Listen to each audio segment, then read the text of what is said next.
ओम शांति।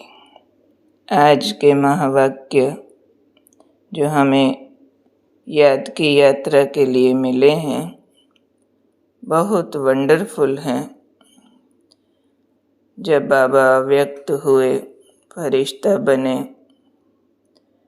तो बच्चों ने बाबा को रिक्वेस्ट भेजी कि बाबा हमें भी अव्यक्त वतन, सूक्ष्म वतन के अनुभव कराओ। जो पहले संदेशियाँ तो साकार के टाइम भी करती थी, ट्रांस में जाती थी और सूक्ष्म वतन के दृश्य देख के आके सुनाती थी, संदेश सुनाती थी। तो बाबा ने बच्चों की रिक्वेस्ट का जवाब दिया कि सभी बच्चों की आशाएं पूर्ण होने का समय अब पहुंच गया। तो बच्चे पूछेंगे क्या सभी संदेशी बन जाएंगे, दिव्य बुद्धि से वतन में जाएंगे?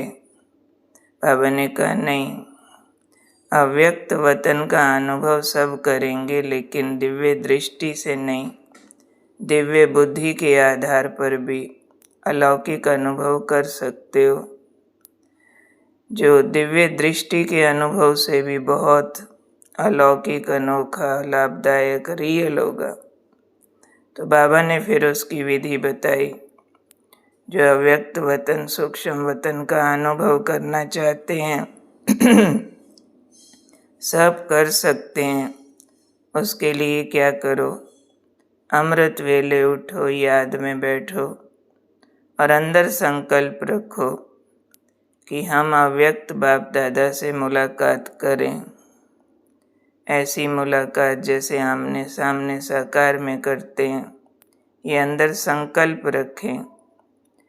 बाबा ने उदाहरण दिया जैसे साकार के टाइम बच्चों को मिलने का समय मालूम होता था कि इस टाइम बाबा मिलेंगे, तो पहले से ही बुद्धि द्वारा उस अनुभव में रहते थे, बाबा से मिलना है, मिलना है, मिलना है। नींद भी नहीं आती थी और बुद्धि उस दृश्य को कैच करती रहती थी। ऐसे ही बाबा ने कहा अब अव्यक्त मिलन का अनुभव प्राप्त करने चाहते हो तो उसका तरीका भी यही है। क्या तरीका है? पहले से एक तैयारी करो कि अव्यक्त स्थिति में स्थित होकर रो रिहान करो, बार बार करो। तो ऐसे अनुभव होगा कि बाप से बातचीत कर रहे हैं। अव्यक्त स्थिति में मना देह से न्यारी स्थिति में बार बार स्थित हो जाओ, बाबा से बात करो तो लगेगा जैसे सामने है। और कई दृश्य भी बाबा इसमें दिखाएंगे जैसे संदेशियों को दिखाते हैं। बहुत गुह्य गोपनीय रहस्य भी बुद्धि योग से कैच कर पाएंगे। परंतु इसमें मुख्य बात बाबा ने कही, अमृत वेले भी बाबा के इस अव्यक्त मिलन का अनुभव, गुह्य गोपनीय रहस्य देखना, दृश्य कैच करना, वो भी वही बच्चे कर पाएंगे जो सारा दिन इस अव्यक्त स्थिति में अंतर्मुख होकर स्थित होते रहेंगे। वही अमृत वेले अनुभव कर सकेंगे। तो बाबा ने कहा इसके लिए स्नेह चाहिए। अगर बाबा से स्नेह है, मिलने की आशा है, तो तरीका यही है कि अंतर्मुख होकर दिन भर अव्यक्त स्थिति के अभ्यास में रहें। तो सवेरे के अमृत वेले के टाइम डायरेक्ट मुलाकात का, रूरिहान का अनुभव होगा, बाबा से मैसेज कैच होगा, सूक्ष्म वतन के दृश्य कैच होंगे। तो ये बाबा ने आज बहुत गहरी बात हम बच्चों को समझाई है, जिससे हम अव्यक्त स्थिति का अनुभव कर सकें।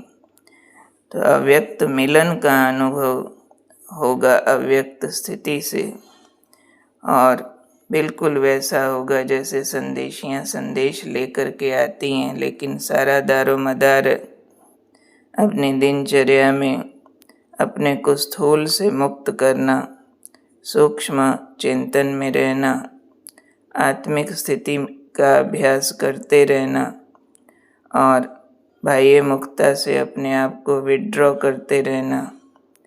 सब तरफ की इच्छाओं कामनाओं से, लगाव से, आकर्षणों से अपने आप को समेट लेना और लक्ष्य रखना दृढ़ कि मैंने अव्यक्त मिलन के सुखदायी अनुभव अवश्य करने हैं।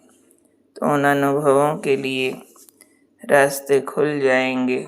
एक चाहिए दृढ़ संकल्प, दिल का गहरा स्नेह, और दूसरा दिन भर अव्यक्त स्थिति के अभ्यास में अंतर्मुखी, बहुत कम बोलना, साइलेंस में रहना, बार बार अपने आप को क्वाइट स्थिति में ले जाना, और अमृत वेला बहुत पावरफुल होकर के दृढ़ संकल्प से अनुभव के लिए बैठना।